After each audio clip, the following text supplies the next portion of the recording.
àwọn agbébọn ya wọ àdúgbò kan ní ìpínlẹ̀ Èkó. Iléeṣẹ́ ọlọ́pàá ìpínlẹ̀ Èkó ti kéde pé irọ́ ni ìròyìn kan tó ń lọ nígboro pé àwọn agbébọn ya bo agbègbè Ajébọ̀ lẹ́bàá Agbówà tó wà ní Ìkọ̀sí Èjìrìn LCDA níbi tí wọ́n ti ṣínà ìbọn bolẹ̀ ṣe aráàlú léṣe tí wọ́n tún kó ọ̀pọ̀ dúkìá wọn lọ. Ṣáájú ni ìròyìn kan ti kọ́kọ́ gbòde pé àwọn agbébọn ya bo Ajébọ̀ tí wọ́n sì ṣe àwọn olùgbé agbègbè náà léṣe kí ọlọ́pàá tó yọjú síbẹ̀.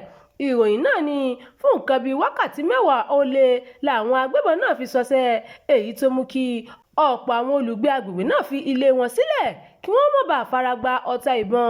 Gẹ́gẹ́ bí ìròyìn náà ṣe sọ, àwọn agbébọn náà tún kó ohun ìjà olóró míì bíi àáké àti àdá lọ́wọ́. Ìròyìn náà ní olórí agbègbè ọ̀hún júwe ìkọlù náà bí èyí tó bà àwọn lẹ́rù gidi gan.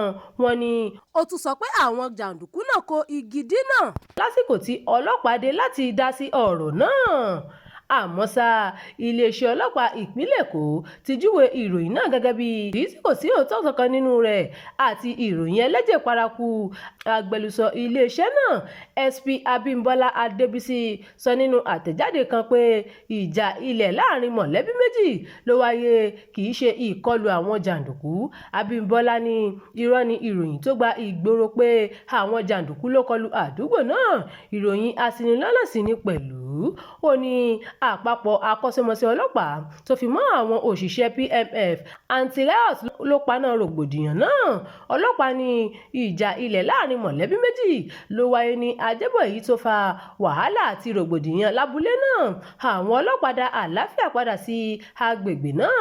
Gbogbo àwọn olùgbé ibẹ̀ sì ti ń gbé ní ayọ̀ àti àlàáfíà báyìí. Ẹ̀wẹ̀, òní kọmíṣánná ọlọ́pàá ìpínlẹ̀ Èkó ti pàṣẹ pé kí wọ́n bẹ̀rẹ̀ ìwádìí lórí ohun tó ṣokùnfà rògbòdìyàn náà. Kọmíṣánná ọ̀hún tún kìlọ̀ fún àwọn aráàlú kí wọ́n ṣọ́ra fún gbígbé ìròyìn ẹlẹ́jẹ̀ kiri. Ẹ ṣeun tẹ́ ń tẹ̀lé ìkànnì yìí, ẹ máa bá wa pín ká kí ẹ sì fi èròǹgbà yín sí abala àríwísí. Abdulkareem Nimas ló ti ń jábọ̀ ìròyìn.